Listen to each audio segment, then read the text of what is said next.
నుంచి జూలై 7 వరకు గోదావరి పుష్కరాలు జరగనున్నాయి. పుష్కరాలను అత్యంత ప్రతిష్టాత్మకంగా నిర్వహించాలని సీఎం చంద్రబాబు నిర్ణయించారు. ఇప్పటికే పలుమార్లు పుష్కరాలపై సీఎం అత్యున్నత స్థాయి సమావేశాలు నిర్వహించారు. సంబంధిత శాఖల మంత్రులంతా పుష్కరాల ఏర్పాట్లను ఎప్పటికప్పుడు పరిశీలించాలని ఆదేశించారు. సీఎం చంద్రబాబు ఆదేశాలతో ఈ రోజు ఘాట్లను పరిశీలించారు. ఇప్పటికే పుష్కరాల కోసం మున్సిపల్ శాఖ నుంచి 585 కోట్లు కేటాయించారు. ఇరిగేషన్, దేవాదాయ, హోంశాఖ, టూరిజం, ఇతర మంత్రులంతా కలిసికట్టుగా సమన్వయంతో ముందుకెళ్తున్నారు. గత పుష్కరాల కంటే ఈసారి అధిక సంఖ్యలో భక్తులు హాజరవుతారని అంచనా వేస్తున్నారు.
సంబంధించి గౌరవ ముఖ్యమంత్రి గారు మంత్రులతో ఒక సబ్ కమిటీ వేయటం జరిగింది.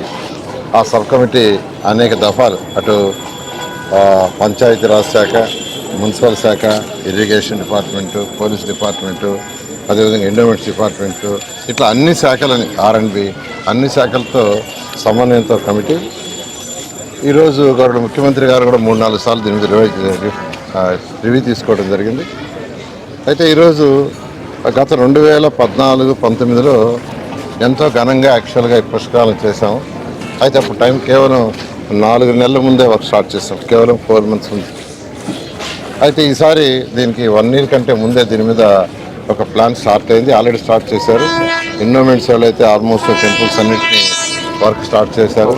అదేవిధంగా టూరిజం వాళ్ళు స్టార్ట్ చేశారు, పవర్ డిపార్ట్మెంట్ వాళ్ళు స్టార్ట్ చేశారు, ఇరిగేషన్ వాళ్ళు కూడా కొన్ని స్టార్ట్ చేశారు. మిగతా అన్నీ కూడా ఈ రైనింగ్ సీజన్ అయిన తర్వాత, ఈ వర్షాకాలం సీజన్ అయిన తర్వాత వాళ్ళు మేజర్ వర్క్ స్టార్ట్ చేశారు. త్వరలో R&B వాళ్ళు కూడా యాక్చువల్గా టేకప్ చేస్తున్నారు.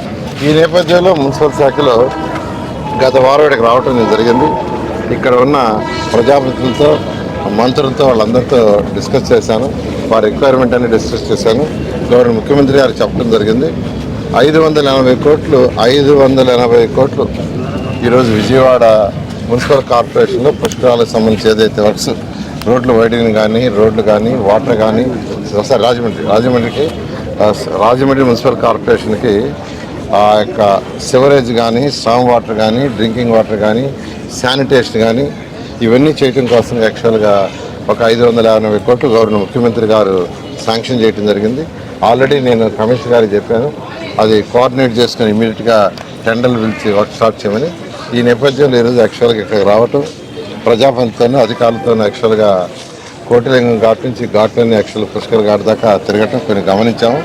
ఇవన్నీ కూడా ఇరిగేషన్ శాఖ మంత్రితో, ఎందుకంటే ఎక్కువగా ఇరిగేషన్ శాఖకు సంబంధించినవి, వారితో మళ్ళీ కూర్చొని వారిని కూడా రమ్మని వారితో కూర్చొని డిస్కస్ చేసి దాని మీద కూడా ముందుకు పోవటం జరుగుతుంది. ఈసారి కనీసం పోయినసారి అయితే 4,80,00,000 సుమారుగా వచ్చారని ఎస్టిమేషన్. ఒకే రోజు 60 లక్షలు వచ్చారని, ఈసారి ఒకే రోజు 1 కోటి దాకా భక్తులు వస్తారని ఎస్టిమేట్ చేస్తున్నారు. దానికి తగ్గట్టుగా సెక్యూరిటీ కావచ్చు, పోలీస్ కావచ్చు, అకామిడేషన్ కావచ్చు, పార్కింగ్ కావచ్చు, ట్రాన్స్పోర్ట్ కావచ్చు, దాని మీద కూడా యాక్చువల్గా గ్రూప్ ఆఫ్ మినిస్టర్ డిస్కస్ చేయడం జరిగింది. శానిటేషన్, ప్రత్యేకంగా శానిటేషన్ అయితే పోయినసారి 8,000 మందిని యాక్చువల్ ఇక్కడ అపాయింట్ చేశారు మున్సిపల్ శాఖ.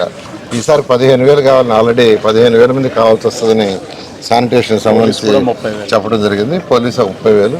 ఈ విధంగా దీన్ని యాక్చువల్గా ముఖ్యమంత్రి గారి యొక్క ఆధ్వర్యంలో ఇది చేస్తున్నా. ఖచ్చితంగా ఈసారి ఎటువంటి అవాంఛనీయాలు జరగకుండా ఈ పుష్కరాలను ఘనంగా చేయడం జరుగుతుంది.